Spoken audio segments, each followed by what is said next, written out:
Well, on Tuesdays, we are joined by Rhode Island's Education Commissioner Angelica Infante-Green. Commissioner, thanks for being with us. Thank you for having me. So the question I wanted to start off with today, we learned yesterday that 2 students at North Providence High School have now tested positive for the coronavirus. And after some contact tracing, the school and the state found that up to 100 students now have to quarantine. So can you tell us why this happened and if it's frustrating to see how many students have been impacted by this? Well, I think in the case of North Providence, it's 2 students, right? I think that what they're trying to do, the Department of Health does the contact tracing.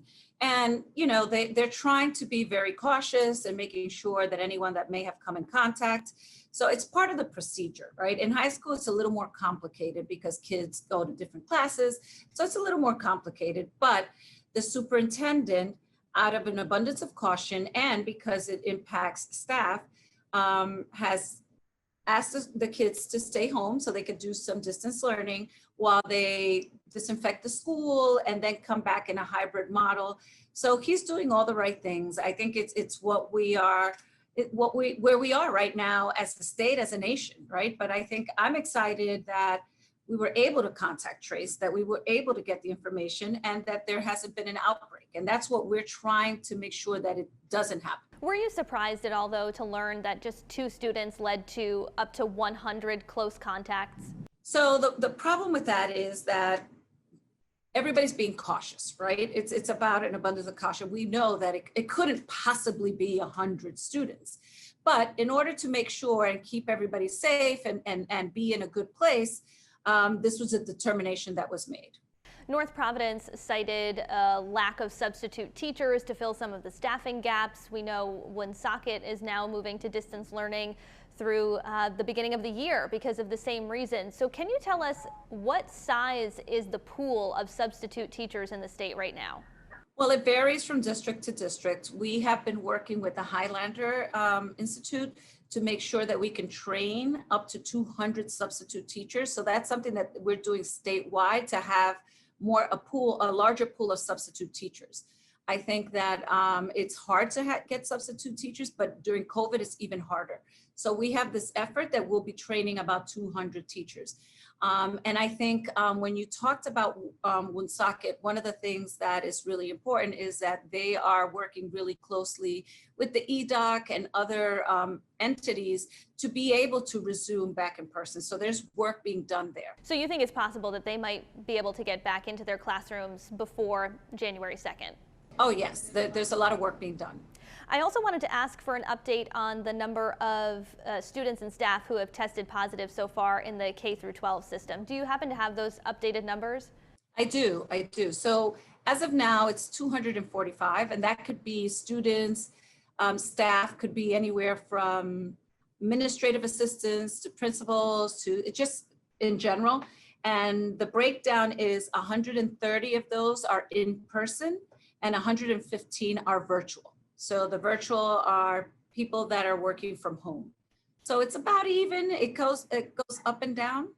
Have there been any signs of in-school transmission? No, not at this point. We have not had that. And that's where we are very proud of the work that all the agencies have put together. Because Dr. Alexander Scott has been very clear, this is a virus that we can don't have to continue to transmit. We could actually stop it.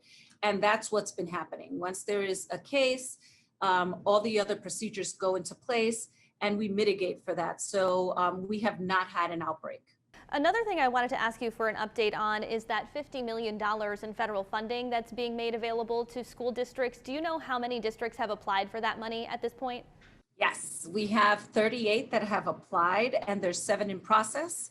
And we're working with other 3 that are going to begin the application. So yes, it is underway. So it sounds like there's quite a lot of interest in this. Is there any conversation to try and widen that pot of money, maybe go above and beyond that 50 million? I wish I had the ability to do that. I don't have that power. I wish I had that magic wand, but I don't have it. Fair enough. This week, the CDC updated its guidance on the transmission of COVID, saying under certain circumstances, the virus might be able to spread further than 6 feet through aerosols, droplets in the air. I know in some schools, students are allowed to sit as close as 3 feet apart. So is this CDC guidance going to change any of the protocol for Rhode Island's public schools? I don't think so. I think our guidance has been pretty comprehensive, and it's about layering the mitigation, right? So I think it's about the seating arrangements, but it's also the mask wearing. And also, if you see what the CDC gave as examples, the singing, we put out very clear guidance on singing, chorus, those kind of things should not be happening. And if they are, they'll be virtual. So we have put a lot of those mitigations into place, and it's one after another. Like, the mask is one of the most important. And I want to thank Davies for this one. And our districts are being very vigilant about it. So right now, we don't think that there's a need to change our guidance. But we keep learning more and more every day, and we will keep adjusting as we need to. Anything else you want to let parents, families, teachers know at this point in time? Well, I want to let the teachers know that we really appreciate their hard work. We know how hard it is, and they have been incredible throughout this process. Families, I want to thank you for your patience and working with us as we move forward. We are working together across agencies to ensure that our kids get the best education possible. And that's the guarantee that you will always get from us, is that we're going to continue to try to move forward in the best way possible for all our students in Rhode Island. Education Commissioner Angelica Infante-Green, thanks for being with us today. Thank you.